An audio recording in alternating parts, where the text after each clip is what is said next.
देखो आप, ये इतनी बहनें बैठी है ना, ये सब अधिकतर किसान बहनें, ज्यादातर तो खेती बाड़ी करती है। अब ये खेती बाड़ी का काम ऐसा है कि एक मिनट भी आदमी को शांत रहने नहीं देता। उसको खेत का काम भी करना, घर का काम भी करना, दोनों संभालना पड़ता है। इस बीच में थोड़ा बहुत समय मिले कि राम का नाम ले, क्या ले, लेकिन योग साधना ये भूल चूक के भी कर नहीं पाते। भले ही राम नाम लेते होंगे, लेकिन योग साधना करके कुंडलिनी को जागृत करें। अरे कुंडलिनी क्या होता है महाराज? हमारे घर में तो कुंडलियां हैं, कुंडलिनी क्या होता है? कुंडलिनी ईड़ा पिंगला के बीच में सुषुम्ना नाड़ी में प्राण वायु को जब संचरित किया जाता है तो चक्रों एक एक जगते हुए, पहले नीचे की चक्र मूलाधार, फिर स्वादिष्ठान, फिर मणिपूरक, फिर अनाहत, विशुद्धि, आज्ञा। कहते हैं कि जब तक ये चक्र नहीं जागता है, भले 1000 भजन पूजन करो, आत्म जागृति नहीं होती। क्या नहीं होती? आत्म जागृति। अरे इसमें क्या ताली बजाने की बात? आत्म जागृति नहीं होती बोला मैं, उसमें ताली कहाँ बजाएं, रोना पड़े इसमें तो। लेकिन आप समझो कि आप जो भजन पूजन कर पाते हो, थोड़ा बहुत राम राम नाम लेते हो, लेकिन योग साधना नहीं कर पाते हो, क्योंकि खेत देखें कि परिवार देखें कि गाय देखें कि बकरी देखें कि भगवान देखें, तो बड़ी सरलता से आपको ये बोरला पहनाने के लिए दिया है। ये क्या है? जिधर आप ये पहनते हो यहाँ सहस्रार चक्र है। क्या चक्र है? सहस्त्र। जिस जगह ये लगी है, पहला चक्र नीचे मूलाधार है, उधर से शक्ति जागृत होके स्वादिष्ठान में, मणिपूरक में, अनाहत में, विशुद्धि, आज्ञा चक्र में आके अंतिम में यहाँ आता है।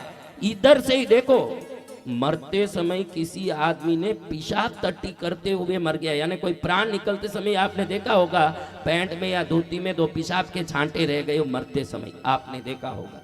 कोई कोई थोड़ा टट्टी छिड़कते हुए चले जाता है। ये सब अधोगति के जीव हैं, जिनका प्राण जहां से निकलता है वैसी उनकी गति होती है।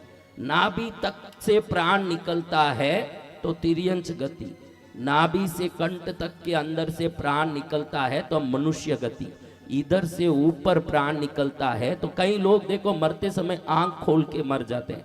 आंख से प्राण निकलता है तो बंद आंख भी, देखो एक बूढ़ा बहुत समय से बीमार था, अचानक मर गया, बंद आंख था, लेकिन मरते समय अचानक आंख खुल गया, खुले आंख से मर गया। देखा होगा आपने, ये आंख से प्राण निकल गया। कहां से प्राण निकल गया? आंख से। हाँ, कोई कोई के नाक से प्राण निकल जाए, कोई कोई देखो मरते समय मुंह खुल जाता है, और मुर्दे का फिर थोड़ी देर ध्यान नहीं दिया तो मुंह कड़क हो जाता है, खुला ही रहता है, मुंह बंद ही नहीं कर पाते हो, क्योंकि वो मुंह से प्राण निकल गया। इधर से किधर से भी प्राण निकले तो ऊंची गति है। तो हमारे पूर्वज ऋषि मुनियों ने देखा कि ये जो किसान वर्ग है, खेती करने वाली वर्ग है, इसको समय नहीं मिलेगा बहुत सारा भजन योग साधना करने, लेकिन क्या इसलिए इनको अधोगति में जाना चाहिए? क्योंकि ये संसार का ध्यान दे रहे हैं, फिर भी वो भी उनका कर्तव्य है ध्यान देना। ये नहीं ध्यान देंगे तो इनके परिवार को कौन ध्यान देगा? तो ये ध्यान दे रहे हैं, वो भी उनका कर्तव्य है, वो कर्तव्य पूरा कर रहे हैं, फिर भी इनको उच्च गति होनी चाहिए। तो ये जो बोरला पैर रहे हैं ये लोग, ये बराबर इधर इनकी जो सहस्रार चक्र है, यही ब्रह्मरंध्र कहते हैं। 10वां द्वार जो खुल जाए, 9 द्वार आपके पास है जो आप खोल सकते हो, 2 2 4 5 6 7 आगे पीछे 9, ये 9 द्वार आपकी मर्जी से खुलता है। ये एक ही द्वार जो ईश्वर के कृपा से खुलता है, वो द्वार बराबर इधर कोई बाहर डाल के हरदम रखोगे, इधर बाहर डालोगे तो ये नस दबने के कारण जब समय आएगा तो अपने आप खुलेगा। जो ऐसे संसार में खेती बाड़ी में पड़ के संसार का ध्यान कर रहे हैं, उनका भी समय आने पर ये 10वां द्वार खुल जाए, इसलिए बोरला पहनते।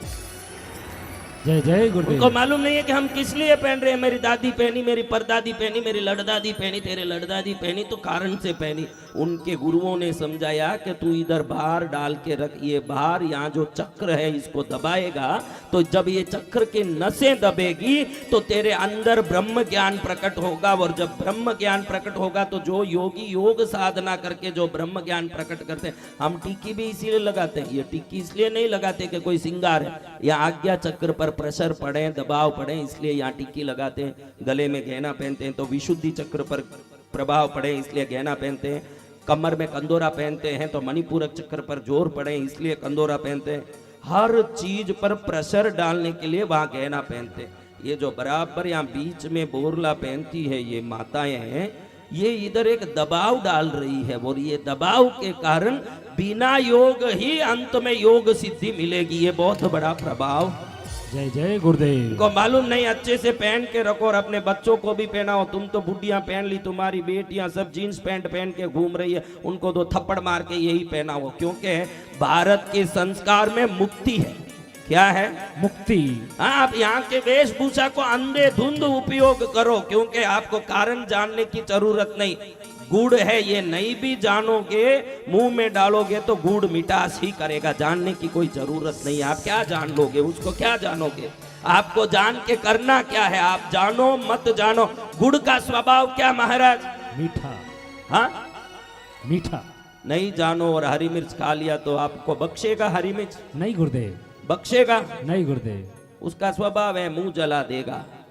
तो अपने आप जो क्रिया आपके पूर्वजों ने बताई वो सब क्रिया आप करते जाओ।